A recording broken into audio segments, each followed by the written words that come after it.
Hello everyone! Good morning, good afternoon, good evening, and good day to all. This is RJYC Vlog again. I'm back. And thank you for our new subscribers. Sa ating mga bagong subscribers. Thank you so much sa inyong support. At sa ating mga lahat ng subscribers. Thank you again. So, eto na naman tayo. Last day of 2020 it's last day of 2024. I think it's already 2025 in the Philippines. Happy New Year to everyone.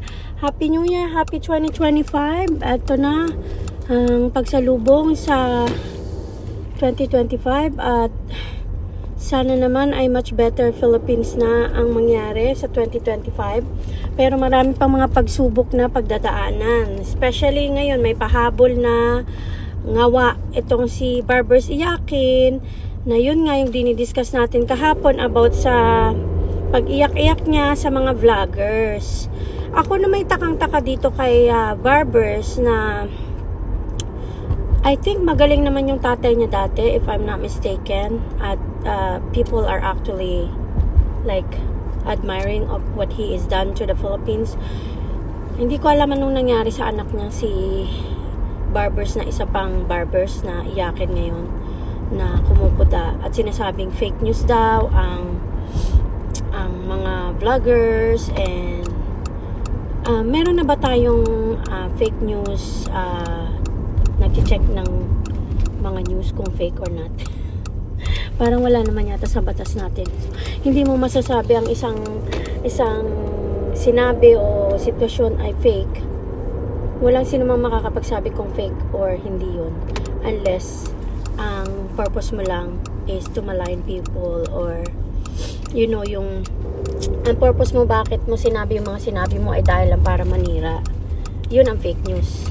So, sa pagkakaalam ko, ang alam kong gumagawa ng mga fake news is sila sa Tuwadcom. Sila talaga ang number one na fake news. And also, sinasabi niya na sana naman daw ay ibalita rin kapag may nagagawa silang tama. Kaso wala naman silang nagagawang tama. Ang ginagawa lang nila is manira ng mga Dutertes at ubusin ang pera ng taong bayan sa kakahiring nila sa mga walang kwentang bagay. Imbis na pagtuunan nila yung mas importante na makakatulong sa nakararami at sa mga mamamayang Pilipino, ang ginagawa nila, kasi akala nyo ba habang dinidigdig nila mga Dutertes, umuunlad ang buhay ng mga Pilipino? Hindi. Ginagawa lang nila yun dahil namumulitika sila. Yun ang totoong sitwasyon dyan. Huwag na tayo maglokohan. Yan talaga ang purpose. Bakit nila ginagawa? Yung ginagawa nila sa mga Dutertes ay dahil gusto nilang hindi na mapaupo ang mga Dutertes para hindi mapigilan yung mga kalokohang ginagawa nila. And what is that? Corruption. Number one ngayon na nangyayari, talamak ang corruption ngayon sa Bangag Admin. Number one yan. Kasi paano, magkaroon ka ba naman ng pangulong useless at parang flower base lang na palamuti lang sa table na isang sasakyan na walang makina, nakapark lang, hindi gumagana. Ganon. Ganon na ganon ang pagkakadescribe sa Pangulo ng Pilipinas ngayon. Useless, walang pakinabang. Kahit anong gawin ng pinsan niyang si Tambanakaw, hindi niya nakokontrol. Yung pagnanakaw nila sa pera ng taong bayan, sa budget ngayon na zero budget sa PhilHealth at ang daming agency na binawasan nila at idinagdag nila sa mga kung ano-anong pwede nilang nakawin. Talamak talaga ang pagnanakaw ngayon sa gobyerno ng Pilipinas na hindi nasusolusyonan dahil nga wala na si PRRD. Hindi na sila pwedeng paluin ni PRRD. Kaya ganyan. Kanya-kanya sila ng nakaw.